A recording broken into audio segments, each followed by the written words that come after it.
Welcome back to Lions, Georgia, right to the action. The Toombs County Bulldogs moving the football, trying to put another touchdown on the board against the Johnson Adams Smashers. Jamar Smith around the right-hand side. Smith cuts back to the left. Smith is into the end zone. It's close. They're going to mark him down just shy of the end zone, but again, a big dose of Jamar Smith. Yeah, and I said this earlier in the first half. Johnson cannot tackle him up high. They're going to try to tackle him up high. They got away with it in the first half, but now as the big back gets going, he's getting loose, and they're trying to pull him down. He got away with a horse collar there, and here comes straight up the middle. Now they're going to go for two here now. This is a big play here in this ball game. I believe that was Jordan Usher keeping the football straight up the middle. We'll see on the replay. Boy, they move quickly. But it helps when you only got to go 25 yards. That's a good point. That's a good point. Boy, they move the football. So here's the two-point conversion to try and tie this game up in the fourth quarter. Hand up Jamar Smith, straight up the middle, just bulldogs over a would-be tackler and gets into the end zone for the two-point conversion. You know what that play was? That play is what you call Mr. Smith. It looked like there was no block for him. He took on the defensive line, ran right over him. Bam, there's the two-point conversion. Yeah, I just said. That was the Mr. Smith play. We can check the replay of the touchdown on that to see. We believe it was Jordan Usher who kept it himself, I believe, but we'll check to find out as we have a 14-14 game just into the fourth quarter of play. Here's the touchdown. And well, if you notice right there, the Johnson D-line is playing high now. When they play high, that line's staying low. You're able to get leverage. You're able to push them off the line and reestablish your line of scrimmage where you want it to be. So this is really, if you think about it, we're tied up. But if I'm Johnson, you're lucky to be tied because it's been all Toombs since the second quarter on with possession. So the kick is to the middle, and Johnson with the football and trying to make something happen.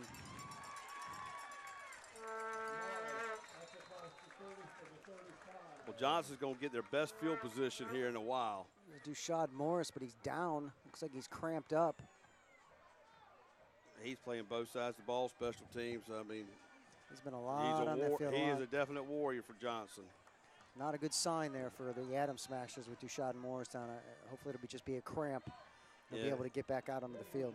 And if he has to come out of the ballgame, which he will for a play, but if he's out for an extended time, you've got to hit the short passing game.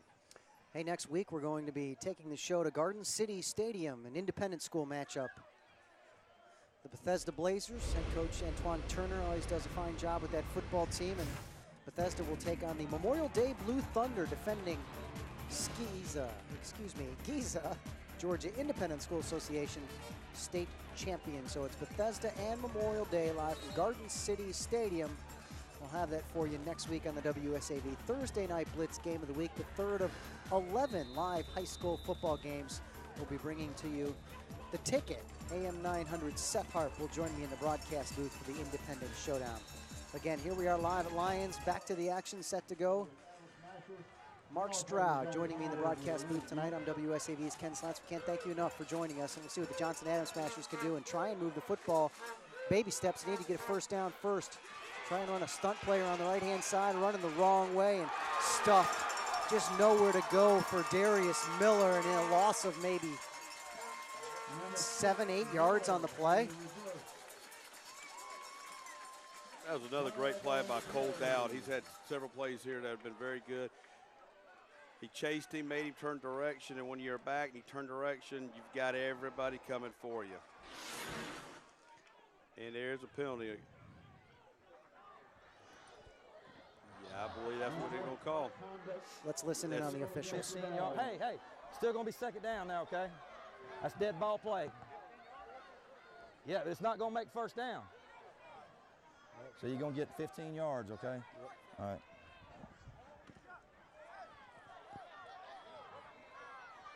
Yeah. After the play, personal foul, unsportsmanlike conduct, 15-yard penalty, replay 2. So that's a big personal foul call, and that'll give Johnson a little bit of breathing room because they were definitely going the wrong way. Yeah, you had a negative play turn into a positive for them, so It's not an automatic first down, so it's still second and about 4. Green gives the ball to his back, trying to get some daylight around the left-hand side. Again, that's Jaquez Howell around the right-hand side, and Howell with, well, a gain of a couple maybe. Well, the problem with that right now is Johnson's run a lot of east and west. They're not able to turn it up because Toombs County's doing a great job with their linebackers and secondary, not giving the lane to run. When you don't have a lane, you're just going to keep east and west. You're not going to pick up any yards.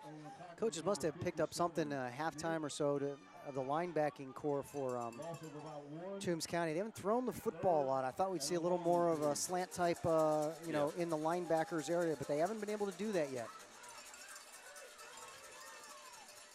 So it's Green back to pass with the football. Fakes it to the left. The flag called before he gets rid of the football. False start, and they'll bring it back 5 yards. And that 15-yard penalty, they're quickly giving it back to Toombs County. Yeah, another illegal procedure there on Johnson. I believe the halfback moved a little early. You know, he takes you out of 3rd and 4, which you got a good high percentage of making it. Now you're coming back.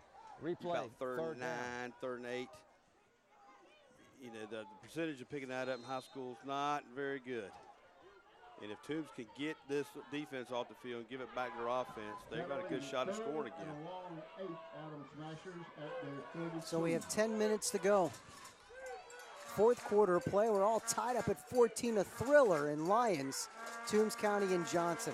Green rolling around to his right, going long, throws it up for grabs, caught on the sidelines. It almost looked like it was a pick. Darius Miller with the biggest play through the air of the night.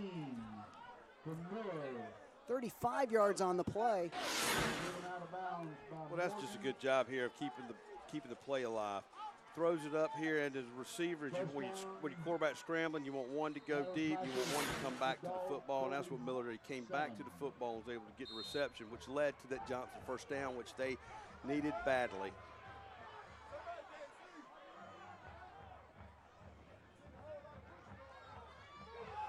Dushad Morris up the middle, gain of 3 on the play. Cole Dowd again on the stop. He's starting to have himself a big game here. He did a good job staying at home, shedding the block, and getting on the play. That was the first down in a long time. I believe it was either late 1st quarter, early 2nd quarter. Johnson was able to pick up a first down, but it has been quiet for the offense, and that was a big play to give them a little bit of confidence that they can actually do it. That's probably their first down since about 7:40. It has been a while. So here comes Johnson. 2nd down and 8.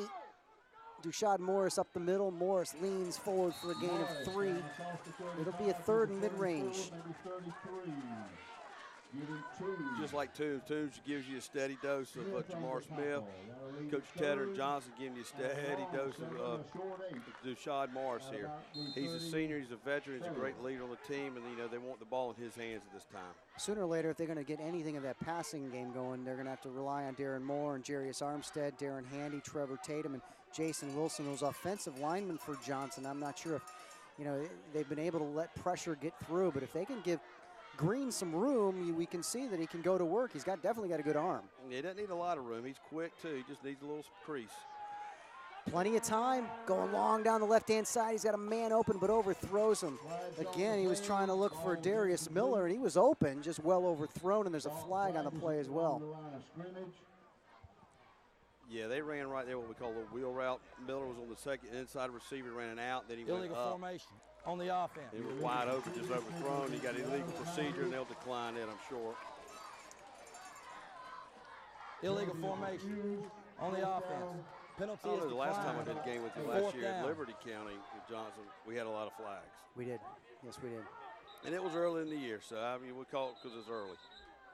Oh, it's good to have you, Mark. Good to see you again. Now that you left Savannah Chatham, though, over here in Claxton, won't get to hang out with you as much, but good to have you here on the broadcast booth. Provide your insight from a coach's perspective. Well, I appreciate it, and I tell you, like I told everybody, it's a first-class organization, what y'all do here. People don't realize all the work that goes behind the scenes and what a great job you do for our community. We do appreciate it. Thank you very much. Dan Flaxer, our producer-director, who anchors Get in the truck along with Jerry Perlman and the rest of the crew. Do a phenomenal job. Let's get right back to the action. It's Raekwon Green in the backfield. He's got Dushad Morris with them, but I hear another whistle. Thomas Tedder wants to talk about it. So we're going to take a timeout here in the fourth quarter. We're down to 8 minutes and 28 seconds left to go. We'll be back in a tie game, 14-all in the WSAV Thursday Night Blitz Game of the Week.